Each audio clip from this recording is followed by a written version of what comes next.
Welcome back to today's discussion. We have been discussing about the life principle of being content in life, and this is part 3 of this discussion. My name is Anne Mule.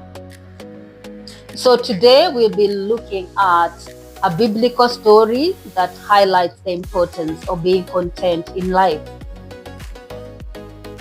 I want to start today's discussion by saying that Benjamin Franklin said, and I quote, that being content makes a poor man rich, whereas discontent makes a rich man poor.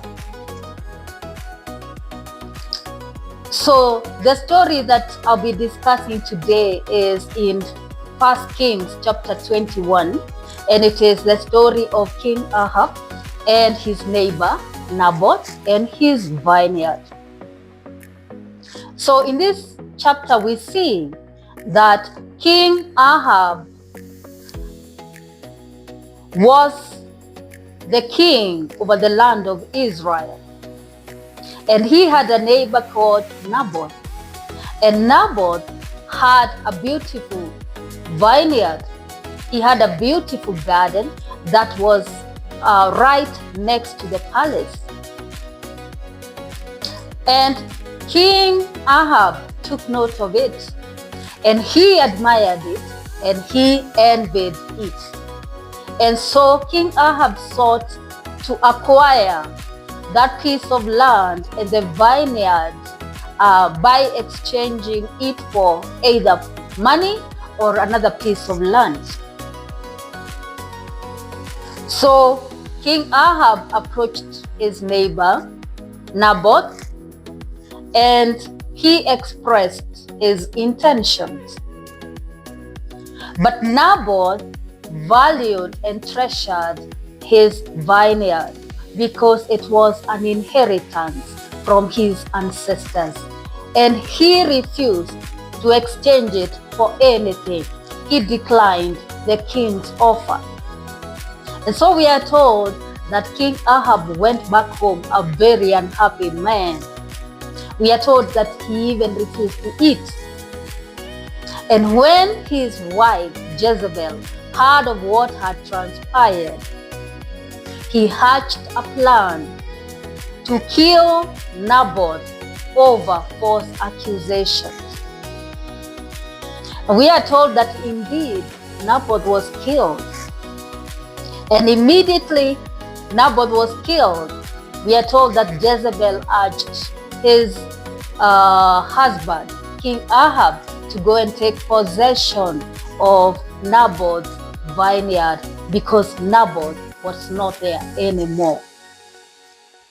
And we are told that King Ahab, without any hesitation or even trying to inquire what had happened to his neighbor, he just woke up and went straight to take over his neighbor's vineyard. And God had been watching everything that transpired.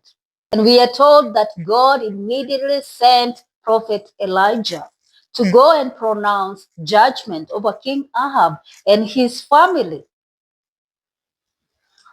So King Ahab suffered the consequences of his evil deeds. He lost his kingdom. He lost his family.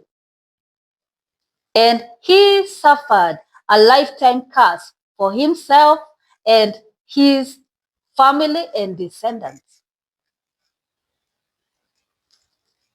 So when you look at that story, why did the king who had riches and wealth really desire and envy his neighbor's garden? He had the capacity to acquire a piece of land anywhere else that he wanted. King Ahab had the resources to be able to look for a piece of garden anywhere in the land, and he had access to any piece of the land in the country. But why did he go after his neighbor's vineyard, his neighbor's garden. It's because he envied it.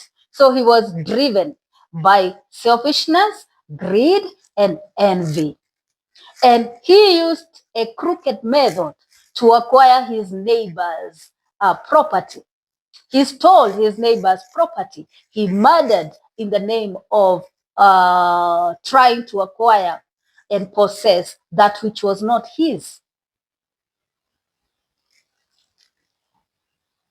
So it is not the King Ahab needed a vineyard to plant vegetables as he had said initially.